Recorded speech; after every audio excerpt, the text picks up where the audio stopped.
Dans cette vidéo, nous allons aborder l'implémentation de cette section testimonials, comme nous l'avons dit dans la vidéo précédente. Alors, on part directement dans le HTML. Donc déjà, voici la solution. Et voilà. Dans le HTML, il y a ce heading qui a le SVG, ce SVG qui est flottant ici, ce SVG et ce titre. Donc, tout ce titre où on a une partie qui est en orange, donc laquelle on a mis un span et on a aussi mis ce brick pour envoyer à la ligne. Puis nous avons le texte en bas, ce texte ici. Puis nous avons dans la liste des témoignages, cette liste qui déborde. On a cette liste là, vous voyez, elle déborde. Donc c'est le design et on implémente comme ça. Voilà, donc à l'intérieur de cette div, il y a tous ces éléments-ci. Il y a la div personne, qui est alignée avec le paragraphe-ci. Donc tout ceci c'est dans une div. Puis à l'intérieur, on a la div info, celle-ci, qui est alignée avec ces codes, donc cette image. Puis maintenant à l'intérieur ici, on a la div avatar, cette div-ci qui est alignée avec la div qui contient ces étoiles et ce texte. Et à l'intérieur de la div avatar, donc on a cette image et une div qui contient ces deux éléments-ci. Donc c'est pareil pour tout ça, c'est exactement la même chose. Donc le débordement a été géré avec le conteneur. Donc avec le conteneur testimonial list. Donc on va voir directement le CSS.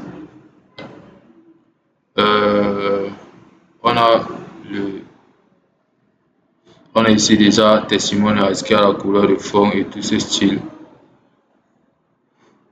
Voilà la couleur de fond. Overflow hidden. On a mis overflow hidden parce que on a volontairement fait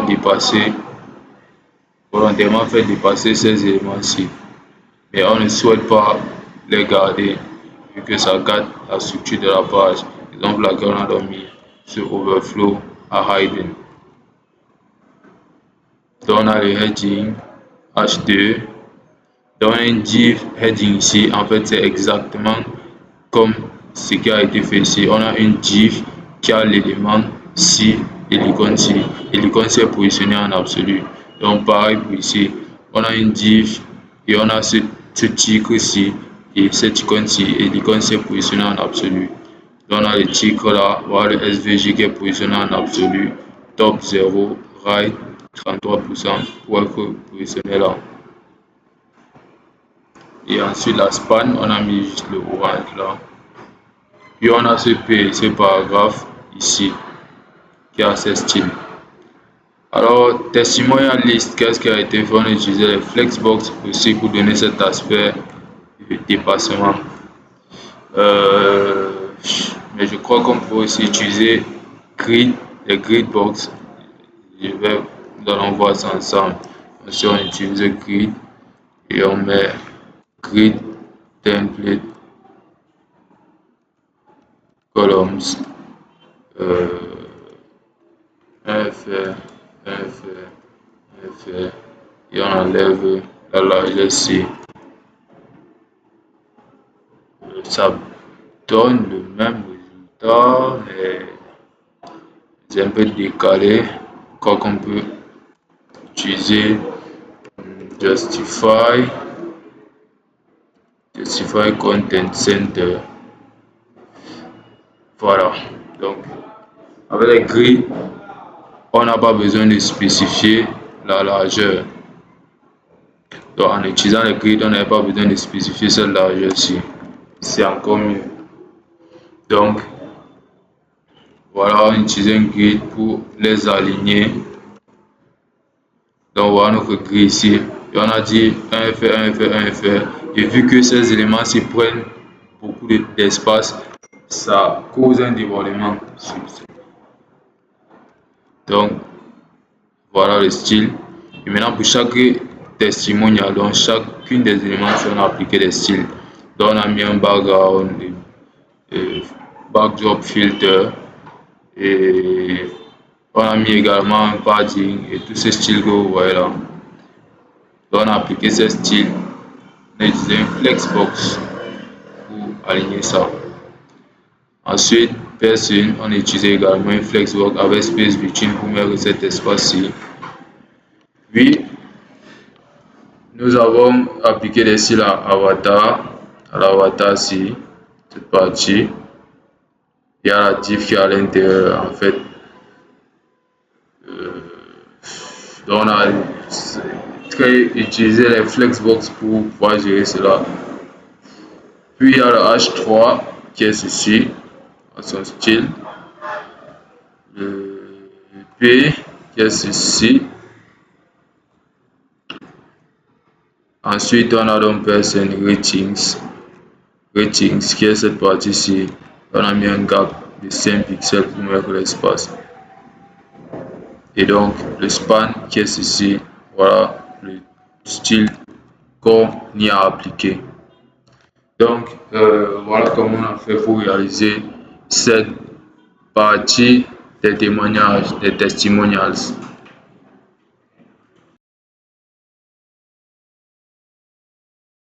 Nous allons voir essentiellement comment est-ce que nous avons implémenté cette partie, cette section que nous avons appelée contact. Donc, voici déjà l'implémentation là. On a donc les éléments qui sont bien disposés conformément à la maquette. Alors, nous allons maintenant voir le code source HTML CSS qui a permis d'avoir ce résultat. Donc, voici le code source. On a donc nos sections auquel on a donné un identifiant de contact. Donc, à l'intérieur, on a le H2 qui contient tout ceci. Et bien évidemment, étant donné que cette partie a un style un peu différent, on a utilisé un span. Ensuite, il y a le formulaire qui contient cette section-ci, cette partie du code.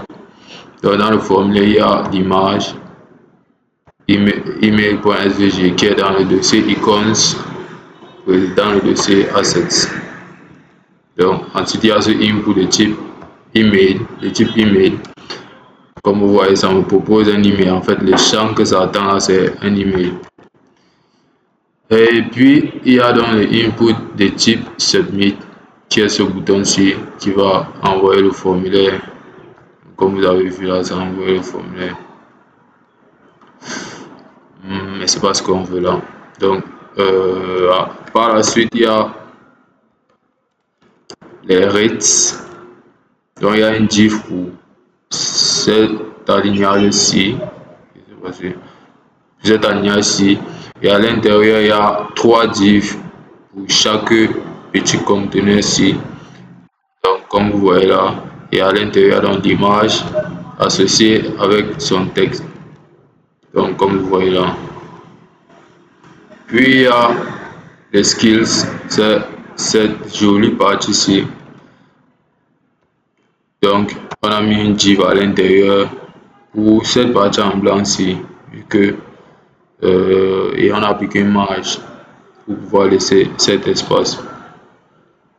Et à l'intérieur, on a donc listé ces différents éléments. Donc, il y a cette étoile qui est une image présente dans le dossier icons qui est dans le dossier assets. Donc, on alterne, on a mis le texte, l'image, le texte, l'image, le texte, l'image pour avoir cet affichage ici. Donc, voilà maintenant le code CSS. Alors, le code CSS qui a permis d'avoir cela, il commence ici, contact styles. Donc, on a mis un padding pour laisser cet espace en haut et en bas. Sur le H, on a appliqué ce texte, ce style. On a donné une largeur de 70% pour que ce soit au milieu. Non pas pour que ce soit au milieu, que ça prenne 70% de la largeur du conteneur. Maintenant que c'est au milieu, c'est margin 0 auto qui a renvoyé ça au milieu. Puis le span, on a juste tout ceci n'est pas nécessaire étant donné que le span est dans le H2, il va hériter de ses propriétés. Donc on change juste la couleur.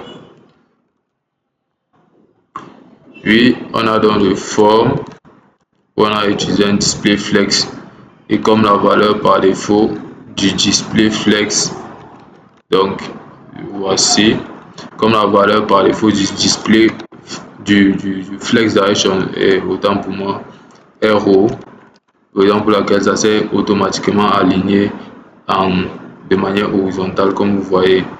Donc c'était d'abord aligné, bon, en fait c'est pas ce qu'on veut. Donc on a opté pour le comportement par défaut qui est RO. Donc c'est ça. Puis nous avons appliqué un style aux formes à input, au input, ce input-ci qui est de type email. Donc ça c'est un sélecteur d'attributs qu'on utilise ici pour sélectionner l'attribut de ce input. Donc on veut juste appliquer le style sur le input de type email. Donc on a appliqué tout ce style-ci, on a enlevé la bordure, enfin on a appliqué tout ce style, y compris le recret de la bordure, pour que ça ait l'aspect, que ça ait cet aspect-ci, comme sur la maquette. Donc on a fait ici, puis on a appliqué ainsi sur le input de type submit qui est ce bouton-ci. On peut aussi mettre un cursor, le pointeur. Voilà, donc cursor pointeur, que ce soit, ça ait l'aspect des recliquables. Puis il y a donc les rates qui sont cette partie-ci. On a donné une largeur de 70%, un margin 30 pixels en bas, auto de gauche à droite pour que ce soit centré. Flex direction space between pour créer cet espacement-ci. Align item center pour que de manière verticale ce soit aligné au milieu. Puis donc aux divs qui sont à l'intérieur, on a utilisé les flexbox, on a mis un gap de 5 pixels pour créer ce léger espace ci, cet espace entre les éléments. Puis dans le span, qui est ce texte, on a appliqué le style qui était sur la maquette. Donc on a appliqué exactement ce style-ci, on a copié là. Ensuite, il y a donc cette jolie partie où on montre les compétences. On a premièrement mis un background, c'est ce orange, border top left reduce pour arrondir top left, donc en haut et à gauche. Puis on a fait pareil pour en haut et à droite ici. Et on a donc donné un padding pour créer cet espacement ici. Et ensuite, donc, à la div qui est à l'intérieur, on a appliqué tout ce style background de blanc. Et voilà, on a mis les marges de padding, border reduce pour arrondir comme vous voyez là. Maintenant au span, aux différents textes qui sont à l'intérieur, on a donc mis ce style-ci qu'on avait pris sur la maquette. Donc voilà, voici comment on a fait pour implémenter cette partie, cette section de contact. Là, nous allons voir comment est-ce que nous avons implémenté cette section-ci que nous avons appelée blog. Donc, voici l'implémentation déjà exactement comme sur la maquette. Ça garde son aspect. Est-ce qu'on zoome, on dézoome? Donc, on a implémenté ceci. On va voir le code HTML et le code CSS qui ont permis d'avoir ce résultat. Donc, Voilà, voilà les différents compartiments de code. Donc, on a notre div heading ici qui correspond à cet alignement-ci. On a vraiment fait du copier-coller là, vu que ça correspond aussi exactement à cet alignement-ci. Donc, c'est similaire. Ensuite, il y a donc cette partie des blogs.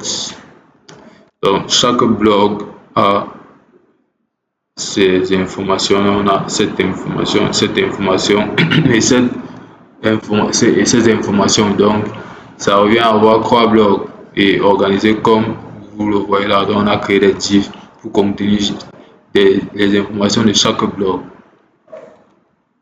Donc, on va étudier le comportement d'un et comprendre pour tout le reste. Donc, il y a premièrement la div image ici. C'est exactement comme ce qu'on a fait ici. Donc, il y a une div par derrière qui est en relatif parce qu'on se rend compte que ce SVG-ci est positionné un peu flottant. Donc, forcément, il a été positionné en absolu. Donc, c'est exactement ça. Donc, on a cette div qui va être relative. Ensuite, on a cette image ici, dans cette forme ici. Voilà, donc cette forme ici. On a mis le logo SVG là, ici. Donc, on a le SVG qu'on a importé ici et on a positionné en absolu. Puis, on a le titre ici, ce titre ici. Puis, on a cet axe ici. Donc, chaque tag, on a mis des div. Donc, le point orange là, c'est une icône. Donc, c'est une icône qu'on a juste importée et positionnée dans une icône. Et il y a associé à ça un texte. Et pour finir, il y a le hashtag qui est cette description. On va voir maintenant le code CSS pour ça.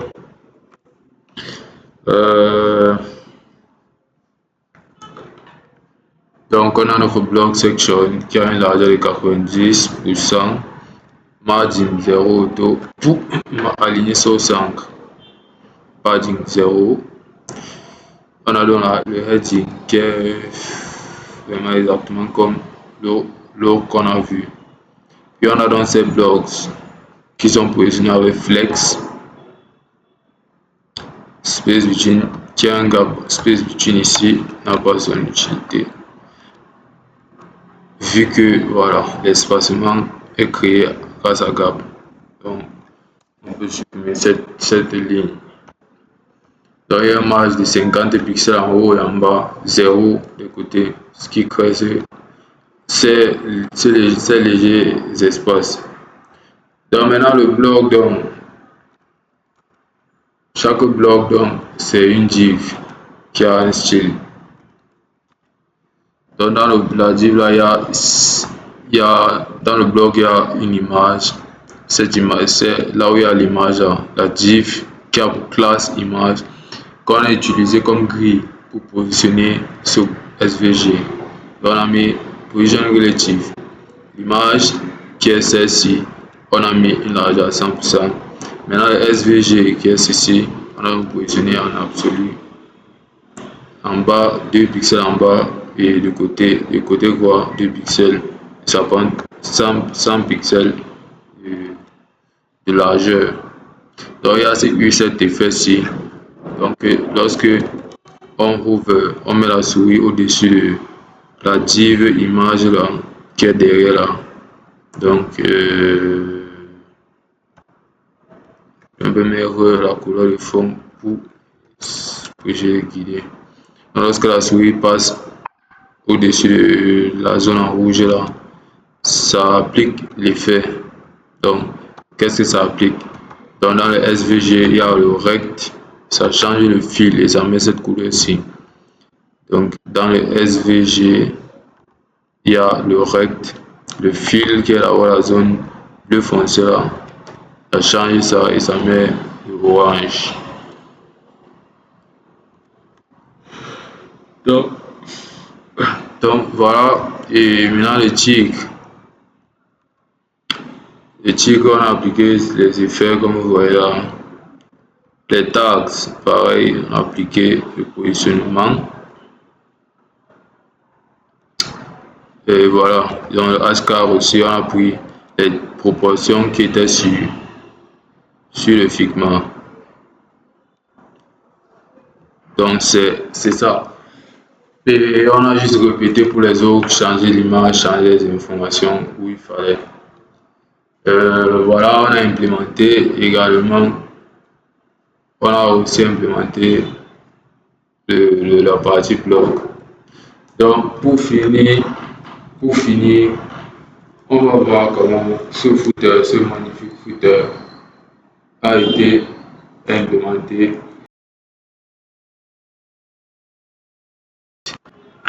Nous sommes arrivés à la dernière section de ce portfolio qui est le footer. Donc maintenant nous allons voir comment est-ce que nous avons implémenté ce footer en HTML et en CSS comme nous le savons déjà. Alors entrons directement dans le vif du sujet. Donc là nous sommes dans le code HTML du footer. Donc on a mis un wrapper. Donc à l'intérieur du footer on a directement mis un wrapper qui est cette div-ci avec cette classe wrapper. Ceci a été pour permettre d'avoir cet espace, cette marge ici. Bien évidemment, avec margin ou avec padding, ça aurait pu être fait. Donc, c'est l'approche que j'ai choisie pour cette partie-ci. Et puis, il y a donc ce heading que nous avons tellement implémenté.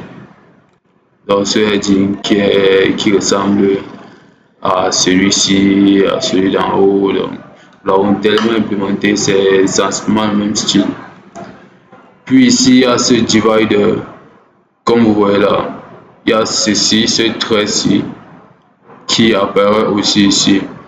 Donc, pour faire ça, j'ai utilisé une div vide et appliqué un style dessus pour donner cet aspect que j'ai appelé divider. Et c'est ce que vous voyez directement ici en bas aussi. Donc c'est ça. Et ensuite donc, on a cette partie-ci qui contient ces éléments alignés tels que vous voyez là. Donc des informations, j'ai donné pour classe information que sont les informations de la page en fait de la personne sur le portfolio. Donc à l'intérieur donc il y a 4 aside. Donc j'ai utilisé la balise sémantique aside pour pouvoir organiser ces éléments-ci. Donc à l'intérieur j'ai juste mis les informations nécessaires, l'image qui est le logo aussi, le texte et la liste des liens. Donc les liens vers les réseaux sociaux. Puis il y a la navigation ici, telle que vous voyez, la navigation, ce titre H4 qui est ici, vu que vous voyez qu'ils ont le même style. Donc j'ai utilisé un H4 pour pouvoir styliser ces titres ici. Donc il y a le UL pour avoir cette navigation ici. Et puis, je vais ouvrir ici. Donc il y a ceci pour cette partie ici. Et pour finir, il y a dans cette partie ici pour le bouton. Donc pour faire, pas pour le bouton, pour le input, ce input qui demande l'email à ancrer. Donc pour faire cette partie là, j'ai mis en absolu, j'ai mis en relatif ce div-ci. Donc ce div email en relatif pour pouvoir positionner cette div qui contient l'image, c'est ce que vous voyez en orange là, pouvoir positionner ça de côté. Donc c'est ça. Donc par derrière, le input prend toute la largeur de cet email et cette div s'est positionnée en absolu par rapport à cette autre div ici. Donc voilà le résultat. Je vais zoomer à 100%. Voilà le résultat. Vous voyez, c'est très ressemblant à mon avis. Donc c'est ça en fait. Donc voilà les éléments, tout est là. Nous allons nous voir très rapidement le CSS de cette partie. Je vais enregistrer. Voilà où le CSS commence. Donc il y a d'abord cette couleur de fond au footer grise là. Il y a les bordures en haut, en haut à gauche et en haut à droite, ici et ici, conformément à la maquette. Dans le wrap, j'ai donné la largeur de 90% et j'ai utilisé les margins pour s'ancrer. Ça prend 90 et les margins auto qui sont cette deuxième valeur-ci permettent à ça d'être s'ancrer au milieu. Pour la taille, ça prend toute la taille du footer dessus. Ok, pour le heading, c'est exactement le même style que nous avons appliqué dans les autres ici. Display flex, specify space between, c'est le même style. Nous avons stylisé ce bouton et bon, je pourrais rajouter ici un cursor pointeur, que ça ait cet aspect d'être cliquable. C'est toujours bien joli sur le bouton. Voilà. Donc là c'est bon. Il y a cette span qui est à l'intérieur, cette span qui a ses propriétés-ci conformément à ce qui est sur la maquette.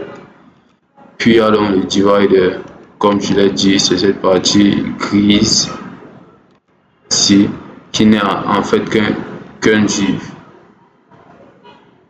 Oui, qui n'a en fait que cette div-ci. Donc pareil pour ici en bas. Donc ce n'est qu'une div qui a une hauteur de 2 pixels, qui a une hauteur de 2 pixels, une largeur à 100%, et donc cette couleur-ci. Puis il y a donc la partie des informations qui est ici, où j'ai utilisé un display gris. Je suis sûr que si vous avez suivi la vidéo jusqu'ici, vous avez certainement remarqué que j'ai tellement utilisé les display flex. On me le dit souvent. Bon, là, j'ai utilisé un gris pour un peu faire la différence, pour ne pas que ça devienne comme une contamination ou une maladie. Donc là, j'ai utilisé un display gris pour faire cet alignement-ci. Donc j'ai donné pour la première colonne 3,5 fr pour que c'est cet aspect très large, et puis les mêmes dimensions pour les deux au milieu et un peu plus grande pour celle-ci.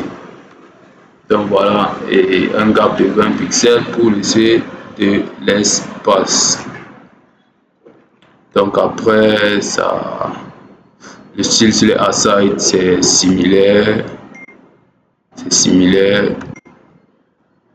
Et pour les paragraphes qui sont dans les aside, similaire pour les hashtags qui sont dans les aside, comme je l'ai dit, cette chic ici c'est vraiment similaire. Pour le UL, j'ai aussi utilisé un display grid. Le UL, cette partie-ci. Les liens, j'ai appliqué ce style aux liens qui sont blancs parce qu'ils sont par défaut bleus. Bon, et puis là, j'ai ciblé le aside, le troisième aside qui correspond à celui-ci, où j'ai un peu changé l'aspect des paragraphes vu que ce n'est que différent ici.